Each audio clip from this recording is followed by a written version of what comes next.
హైదరాబాద్ లో జూన్ 12న జరిగిన air India విమాన దుర్ఘటన ఎంతో మంది కుటుంబాల్లో తీరని విషాదాలు నింపింది. ప్రమాద సమయంలో 230 ప్రయాణికులతో పాటు 2 పైలట్లు, 10 మంది సిబ్బంది ఉన్నారు. ఒకే ఒక్క ప్రయాణికుడు మాత్రం సజీవంగా బయటపడి మృత్యుంజయుడయ్యాడు.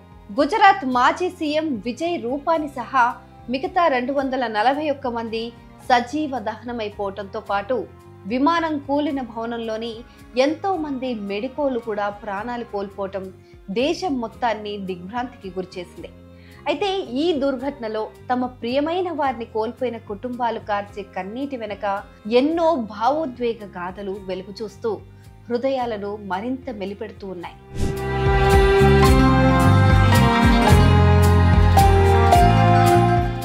ఇలాంటి సమయంలోనే నెట్టింట ఒక వీడియో తెగ వైరల్ అవుతోంది. విమాన ప్రమాదం జరిగిన స్థలంలో భగవద్గీత దొరికిందని, విమానం మొత్తం కాలి బూడిదైనా ఆ పుస్తకం మాత్రం చెక్కు చెదరకుండా అలాగే ఉంది అంటూ సోషల్ మీడియాలో వీడియోలు వైరల్ అవుతున్నాయి. అయితే ఇంత పెద్ద బ్లాస్ట్ జరిగి మనుషులంతా కాలి సజీవ దహనమైపోతుంటే భగవద్గీత మాత్రం కాలిపోకుండా ఎలా ఉంది అన్న క్యూరియాసిటీ ఓ వైపు వ్యక్తమవుతుంది.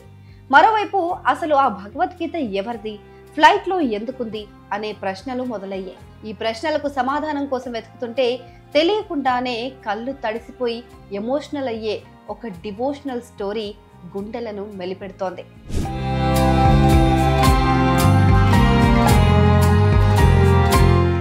ప్రమాద సమయంలో ఎయిర్ ఇండియా బోయింగ్ 787 విమానంలో ఉన్న 10 మంది సిబ్బందిలో ఒకరు మైథిలి పాటిల్. మహారాష్ట్రలోని రాయగఢ్ జిల్లా పన్వేల్ తాలూకా ఊరన్ నవా అనే చిన్న గ్రామానికి చెందిన మైథిలి పాటిల్ ఎయిర్ ఇండియాలో 2 సంవత్సరాల క్రితమే ఎయిర్ హోస్టెస్ గా చేరింది. అయితే మైథిలి పాటిల్ శ్రీకృష్ణుడికి గొప్ప భక్తురాలు. ఆమె భక్తిని చూసి ఇస్కాన్ పూజారి ఆమెకు తులసి మాల ఇచ్చారు. ఆ మాలను ఆమె ఎప్పుడూ తన వెంటే ఉంచుకునేదట. విమాన ప్రయాణాలు చేసే సమయంలో కూడా తులసి మాలతో పాటు కన్నయ్య విగ్రహం, భగవద్గీతను కూడా తనతో తీసుకెళ్లేదంట.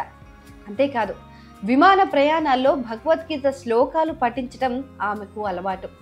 గత 2-2.5 ఏళ్లుగా ఆమె మాంసాహారాన్ని పూర్తిగా మానేయటం ఆమె కన్నయ్య భక్తిలో ఎంతో లీనమైపోయారన్నదానికి నిదర్శనం. కృష్ణుణ్ణి స్మరిస్తూ భజనలు చేయటం అంటే మైథిలికి చాలా ఇష్టం. గంటల తరబడి గుడిలో కూర్చొని కన్నయ్యను కీర్తిస్తూ పాటలు పాడుతూ భక్తిలో పరవశించిపోయేదంట. మైథిలి కేవలం భక్తిలో మునిగిపోవటమే కాదు, ఎయిర్ హోస్టెస్ గా వచ్చే జీతంలో కొంత భాగాన్ని ఆలయాలకు, దేవుడి దర్శనాలకు కేటాయించేదంట.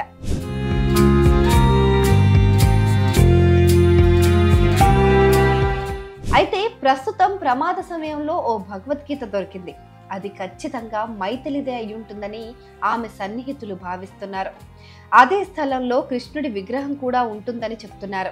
ఎయిర్ హోస్టెస్ ప్రొఫెషన్ పట్ల మైథిలి ఎంతో నిబద్ధతతో ఉండేదని, ప్రయాణికులకు అత్యుత్తమ సేవలు అందించడంలో ఎప్పుడూ ముందుండేదని, తాను చేసే పనిపైన ఆమె ప్యాషన్ గురించి కుటుంబ సభ్యులు గుర్తు చేసుకొని కన్నీటి పర్యంతమవుతున్నారు.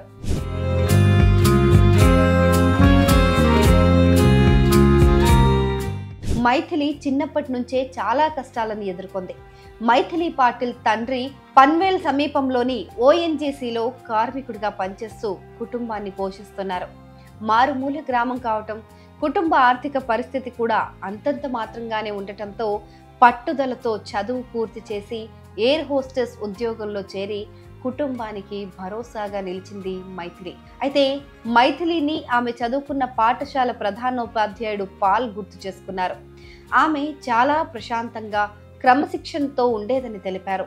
ఆమె తెలివైన విద్యార్థిని అని, ఎప్పుడూ సంతోషంగా ఉండేదని, తోటి విద్యార్థులకు స్ఫూర్తినిచ్చే విధంగా చదువుకునేదని గుర్తు చేసుకున్నారు.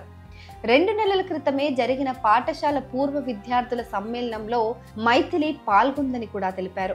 విమానయాన రంగంలో కెరీర్ అవకాశాల గురించి విద్యార్థులకు మైథిలి ఎంతో చక్కగా మార్గనిర్దేశం చేసిందని పాల్ చెప్పుకొచ్చారు.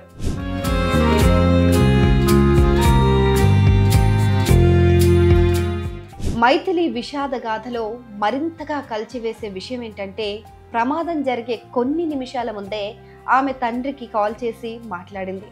లండన్కి చేరిన తర్వాత మళ్ళీ కాల్ చేస్తానని, ఫోన్ పెట్టేసిన కాసేపటికే ఎవరు ఊహించని దుర్ఘటన జరిగి కానరాని లోకాలకు వెళ్ళిపోయింది.